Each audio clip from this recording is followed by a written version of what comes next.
Thanks for listening to The BJ Show on Westplex Talk. The BJ Show is broadcast and streamed live Monday through Friday between 7 and 8 a.m.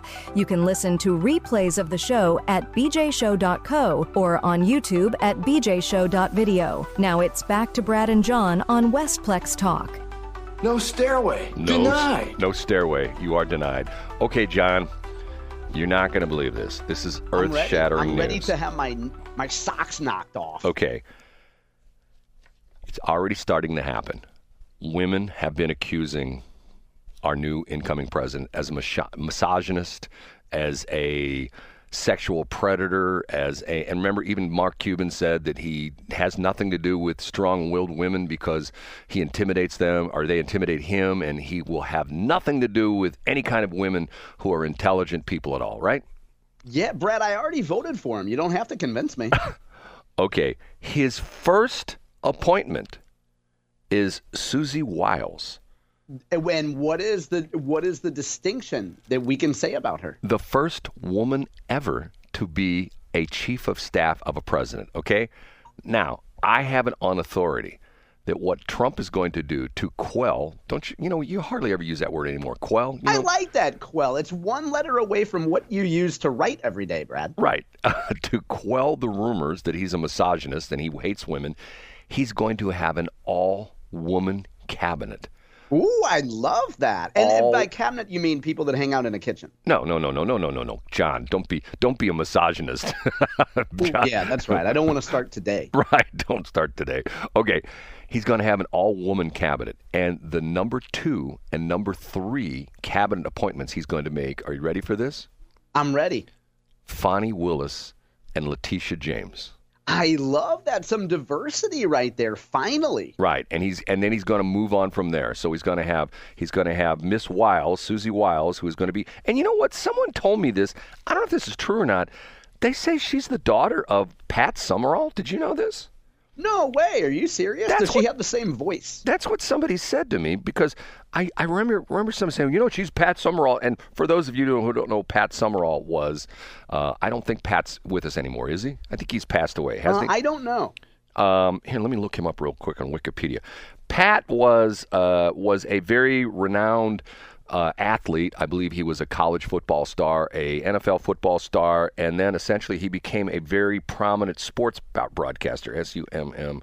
Here he is, Pat Summerall. No, he passed away 11 years ago. He was born in 1930. He died at the age of 82. Let me see if he's got stuff on here. Anyway, he was Summerall was named National Sportscaster of the Year by National Sportscasters Sportwriters Association 1977. He worked for, I think, almost all the networks for a while. I think he was with a long time. He was with CBS, but I don't know if I'm trying to look through his bio here, see if I can find anywhere. Broadcasting career. So the point is that this is a monumental appointment. Yeah, here it is right here. It would seem to not reinforce a narrative of Donald Trump as a misogynist. So I'm a little confused there, Brad. I don't understand. I thought Donald Trump hated women. Okay, here it is. I just found it. Summerall was married to Sherry Summerall. They had 3 children, including political consultant and incoming White House Chief of Staff Susie Wiles. Nice. And 10 grandchildren. So it's Pat Summerall's daughter. All the football fans, because Pat Summerall was one of those guys. One of my favorite. What was the guy? Whoa, Nelly. Remember him? Oh, yeah. Who was that? Who said that? I can't remember. Is that terrible? But all these, the problem is we've got this new breed of sportscasters, and they all sound the same. You know what I mean? I agree. They sound very generic. You're right about that, right. Brad. They're like all the same. Back in the day, you had Harry Carey, who had an absolute positive, distinct style. You had the king of all sportscasters. And I know the people in St. Louis will probably shun me when I say this, but I think he was much better than Jack Buck, because in St. Louis that's like heresy. Matter of fact, say it, Brad. Break our hearts. I'll probably go outside and my car will be on fire when some sports fan came by and lit my car on fire because I dared to say Jack Buck wasn't the best, but. Do I dare mention the Los Angeles Dodgers? And I know people don't like that. Okay, I thought you were going a different direction. I thought you were going to go with turncoat Harry Carey. But Vin Scully is an icon. Yes. And in fact, I have a dear friend. I think he wouldn't mind if I mention him on the air. Rich Krismer is a huge fan of Vin Scully. He and I both I mean, he's a bigger fan of Scully even than I am. I love Vin Scully, though. I thought he was great. Jack Buck was good. Vince Scully was better because Vince Scully had a way of weaving narratives around all the different plays. You know what I'm saying? I do know. He was the ultimate storyteller, whereas Jack Buck, and once again, everybody has their own different style. I like Mike Shannon because of the fact that, you got the impression that he was one of those guys that if he wasn't in the broadcast booth, he'd be, in the bleachers some way, buying everybody around him brewskis. You know what I'm saying? Just he's one of those. I do know, and generally in the booth he was drinking. Right. Well, at one point, I mean, that's no secret, right? Well, at one point they all were, but that was a whole other story. But anyway, so Susie Wiles is Pat Summerall's daughter. So think of all the different people he's going to have, all woman cabinet. See, and once again, the women out there are going to be going like, well, he's a terrible person. He's just appointed them because he's just going to berate them, and he's not going to let them make any decisions, and he's going to overrule them. It's going to be like the episode. Are you a Yellowstone guy? I am not, no. Well, I'm not a Yellowstone guy either, but I watch YouTube shorts, and there's a bunch of YouTube shorts where, if you know the story that Dutton becomes elected governor, I guess, is it Wyoming or Montana? I don't know which one it is. Anyway, he gets elected, and he goes into a meeting where it's sort of funny because it's like, these 60-second little clips. I go like, okay, I get that whole part of that whole series. And he goes into, it's the first time he's going to a meeting of his advisors. And when he walks into the room, there's this guy who looks like Neville Nerdly. Sort of looks like Egbert. Hope he doesn't get mad at me for saying that. He looks like Neville Nerdly. We're already giving him the boot anyway. I heard some broad talking about Westplex talk. So Egbert's on his way out from what I hear. But go ahead. He still owns the station though. Matter of fact, that's Egbert's girlfriend that's doing the stuff. Anyway, he goes into the room and there's some guy sitting in his chair. I like that. Go ahead. And he says, "Why that's my chair. Get out of it." And then he asks all the people what they do, and they say they're his advisors. And he says, "I don't need any advisors. You're all fired." That's what we need in government. We need a guy who walks into the room with like 20 people sitting in a long conference table. "You're all fired. Get out of here." That's the kind of government I want. I don't care if it's Trump. See, Biden could have done that, but he didn't. Once again, to me, that's the way, they talk about, it's interesting. There's so much talk about this. Let's talk about this for a minute. There's floated this thing about Musk coming in and essentially doing all the things that he's going to do to essentially cut the bloat in the federal government. Okay? Now, the amazing thing about this is, have you seen this video from the Attorney General of Washington State? No, what happened? Oh, my God. The Attorney General of Washington State has had a press conference, I don't know if it was yesterday or the day before, where he essentially says they had been working on a plan before the election, and they were not taking it very seriously, but it was a contingency plan that if Trump were to be elected, what they would do to change the way they govern the state of Washington to essentially Trump-proof it. I did see this, but I thought this guy was talking about, or I thought they were talking about this before the election. Well, he's come out that they're going to institute this thing. And then do you also know what's happened in California? No, what are they doing there? There is a special session called by Governor Gavin Newsom, who is going to, I think he's called this because this is his first shot at being in the presidential primaries in 2028, but he's putting together a special session to essentially to address all the challenges that the Trump administration will make to California, and they're going to come out with alternative defenses to defend all their rules and regulations in California. And as a friend of mine says, well, the last person leaving California, please turn the lights out, because you've heard said before that U-Haul has a problem. You know the U-Haul problem? What's that? All their one-way trucks and trailers are going out of California. None of them come back. That's the problem. Oh, yeah. So on the West Coast, now we got Washington, we got California. What's going on with Oregon? We need Oregon to pipe up and say something. I know. They need to jump in there. Right. Hey, Brad, when you talk about, when we were joking about Wiles and women getting upset, but let's point out, Brad, now I'm right here on NBC News' exit polls, and I saw a version of this yesterday. Did you know that among white women, nationwide, 53% of white women voted for Donald Trump? Now, I'm guessing if you were to listen to a liberal argument, 53% of white women are misogynist and fascist as well, right?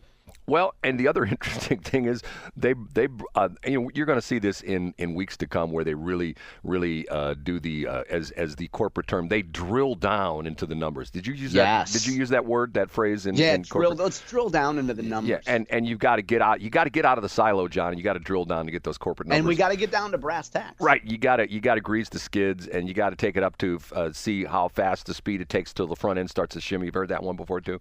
No, I haven't heard that. Okay, so there's already numbers that have come out that he's done better with minorities, he's done better with Latinos, he's done better with Jewish people who normally vote Democratic. And it's like, okay, so what happened here? The crazy thing. And was it yesterday? I'm losing track of all these days. Oh yeah, yesterday it was Biden who comes out and gives his hey, well, we're still in the fight. We're still in the fight. Where am I? Hey, where's the ice cream at? I mean, here's the problem that I have, okay? The problem that I have is, darn well, there are a boatload of journalists, we'll use that in quotes, air quotes, journalists in Washington, D.C., who have known for 3 years that Biden was losing his grip, that Biden was off his game, that wasn't as sharp as he once was upon a time. Yes. And nobody said anything. Of course not, because they're protecting their own team. Exactly. And and of course, if Trump says one thing that, doesn't make any sense, which he does a lot of times, but once again, if he says one thing that doesn't make any sense, he's losing his marbles. It's 2 days. And the interesting thing was, and I have to tell you something, and I'm not sad that this didn't happen, but I'm sort of surprised that it didn't happen. There were no riots. Remember, they talked about the fact that you're right. Yeah, and sorry for interrupting, but in some areas they were actually boarding up. Exactly. I saw, whether it was accurate or not, actually boarding up windows, anticipating riots. Do you think maybe in some areas it was too cold, or did people just not care that much about Kamala? Once again, have you seen the video of James Carville? Have you seen this? No, I haven't seen this. Oh my God. The guy, should I go back and watch it? He's like crushed because they're playing back all his videos of he's the raging Cajun, or whatever you want to call it. He's the guy that essentially put Clinton on the map, and he's a really brilliant political strategist. I mean, John, even though he's on the opposite side, wouldn't you agree with me when you say he's a brilliant? Absolutely. Absolutely. A brilliant political strategist, and he was calling Kamala all the way. Hey, it's going to be Kamala. It's going to be great. It's going to be wonderful, and he was just blindsided by it. I mean, and he was just like, I didn't see this coming. And the problem with that is, I will say this once again, the problem with that is the press.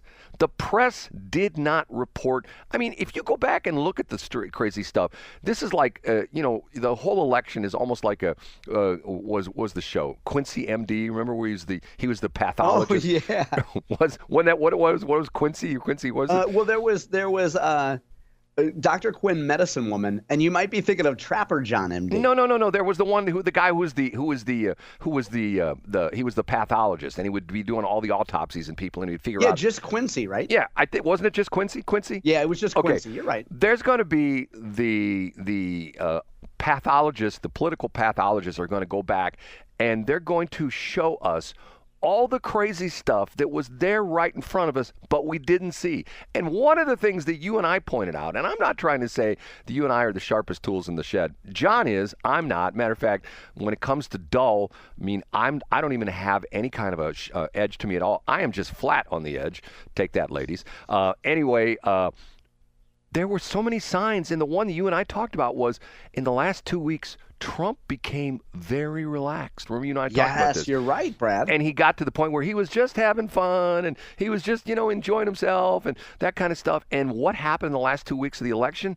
The Democrats turned very vitriolic and very nasty and very, well, this is terrible. And, and they were calling him, what was the one speech where he got called Hitler so many times? And remember Yes, you're right. Yeah. And especially after Madison Square Garden, it was compared to a Nazi rally. Right. You add the garbage metaphor on top of that. It was garbage. It was the Nazi metaphor and the whole bit. And I have to tell you, I think this is my thing where I say humankind is basically good, because I think, and I'll put on my Brad, the dime store psychologist hat right here. I'm going to take off Pastor Brad hat and put on the dime store psychologist hat. People generally like positive people more than they like negative people. Get what I'm saying, John? You're right. If you got a bunch of buddies and you have fun with your buddies, and one buddy, let's say he's going through a bad spot in his life and he starts to get really, negative Nelly kind of thing, that kind of deal. I mean, you don't want to have him in your group anymore. Am I correct or what? You're absolutely right, and you do your best to bring him up. But some people, it's important to identify some people that only want to be concerned with gossip and bringing other people down, and you just avoid them. You cut them out of your life. Exactly. At least you should. They talk about the fact there's all these different things, sociological things. I can't even talk this morning. They talk about that who you are depends upon your circle of influence around you. If you're a kid, it's your parents. And if it's your school, if you have a bunch of positive teachers, it's your school. And as you grow up in life, it's your friends. And you're the average of. Let me interrupt. Sorry to interrupt, but there's a number, like you're the average of your 6 closest friends. Yes, exactly. So in other words, who your